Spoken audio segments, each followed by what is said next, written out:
Olá, boa tarde. Você acompanha agora notícias do Brasil e do mundo desta sexta-feira, dia 9 de dezembro. E o Hexa vai ter que esperar. O Brasil foi derrotado nos pênaltis pela Croácia agora há pouco e está eliminado da Copa do Mundo do Catar nas quartas de final do Mundial. O sonho do Hexa ficou para 2026. A seleção do técnico Tite foi derrotada pela Croácia nesta sexta-feira pela Copa do Mundo do Catar.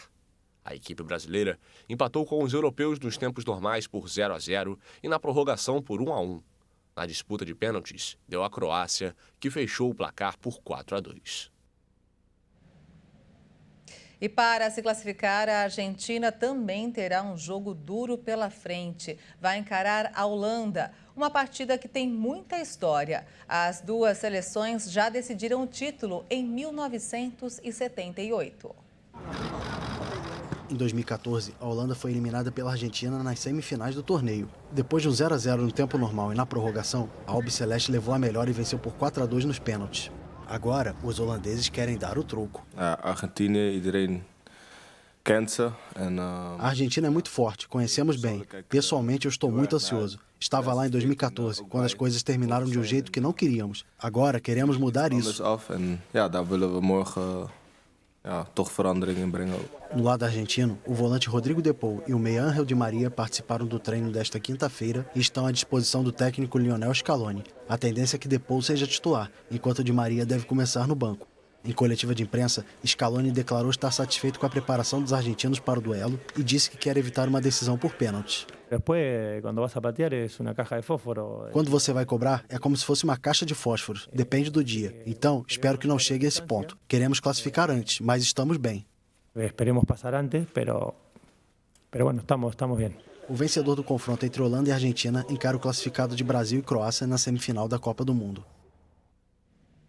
Aquela corrida para pegar o ônibus de todos os dias pode prolongar a vida dos passageiros. É isso mesmo. Pesquisadores descobriram que 3 ou 4 pequenas sessões de exercícios vigorosos reduzem as causas de morte. 1 minuto de corrida para não perder o ônibus pode reduzir as mortes por todas as causas. Um grupo de pesquisadores da Austrália apresentou uma solução para quem quer se manter saudável sem gastar muito tempo. Um estudo publicado na revista Nature Medicine mostrou que exercícios físicos intensos e com duração de 1 a 2 minutos podem ser capazes de prolongar a vida. Os autores do estudo citaram até mesmo correr atrás do ônibus, brincar com as crianças no quintal, fazer tarefas domésticas e caminhadas rápidas. A ideia é que a atividade física vigorosa seja repetida 3 ou 4 vezes durante o dia. Eles estimam que essa prática é capaz de reduzir em 40% a mortalidade por todas as causas, incluindo as associadas ao câncer. Em relação especificamente às doenças cardiovasculares, a queda é de 49%. Para chegar às conclusões, os pesquisadores coletaram dados de rastreadores de pulso de 25 mil indivíduos que estavam no banco de dados biomédicos do Reino Unido por 7 anos. Todos se classificavam como, abre aspas, não praticantes de exercício físico. Com isso, se entendeu que qualquer atividade registrada por essas pessoas seria válida, como correr para não perder o ônibus ou subir uma escada em ritmo acelerado porque está atrasado. No grupo, 89% deles fizeram alguma atividade rápida.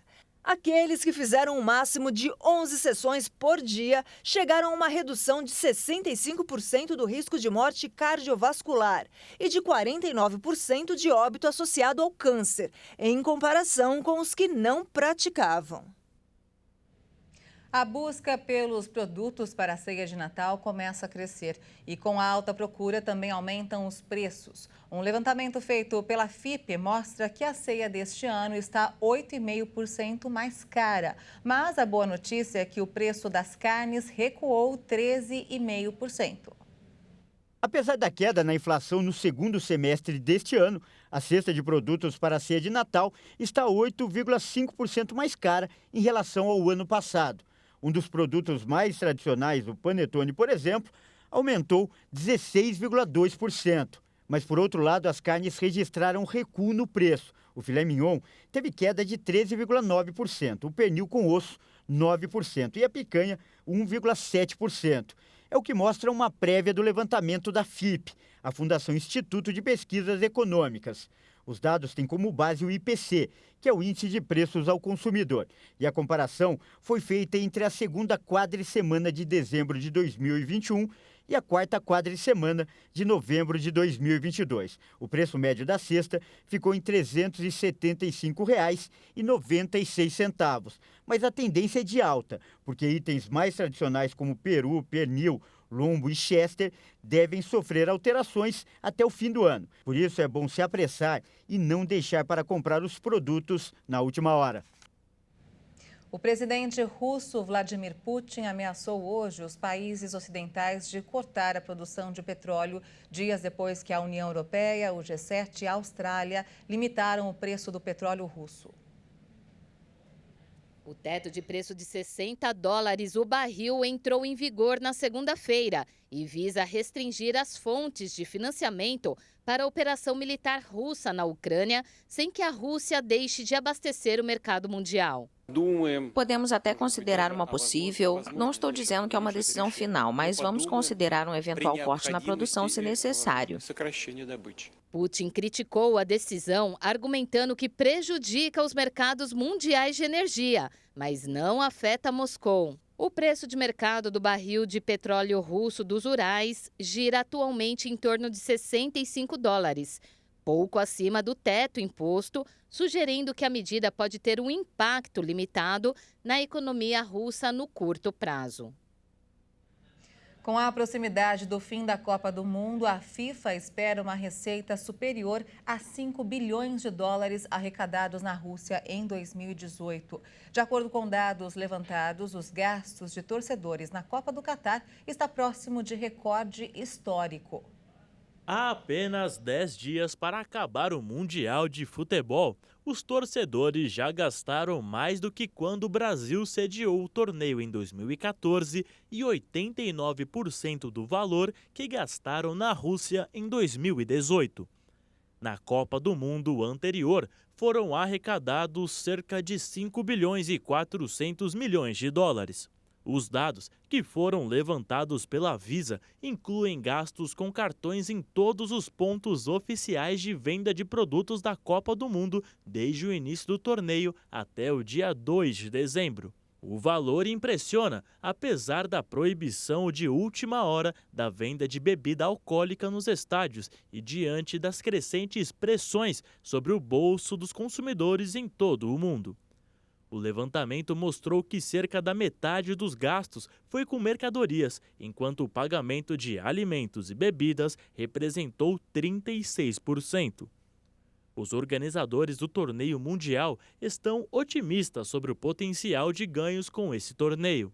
A expectativa é tanta que os organizadores do Catar disseram esperar que o evento forneça um impulso de $17 bilhões para a economia local. Mas depois do fim da fase de grupos, as ruas de Doha estão cada vez mais vazias. Se antes era difícil caminhar pelos principais pontos turísticos da cidade, mesmo fora dos horários de pico, o avanço do campeonato trouxe um ritmo de calmaria para os fãs que ficaram no país para acompanhar as seleções que continuam na disputa. O Mundial, que começou com 32 seleções, agora conta apenas com 8. Os lojistas veem o movimento diminuir e os corredores das lojas estão cada dia mais vazios. É a rotina de Doha voltando a cada dia que passa ao seu padrão tradicional de tranquilidade e calmaria. Na verdade, agora estão contando com 7 seleções, já que o Brasil foi eliminado, né? E essa edição fica por aqui. Você acompanha outras informações logo mais às 5 da tarde com Beatriz do Vale. Eu volto no Jornal das 18h30 com Juliana Dariva. Até lá!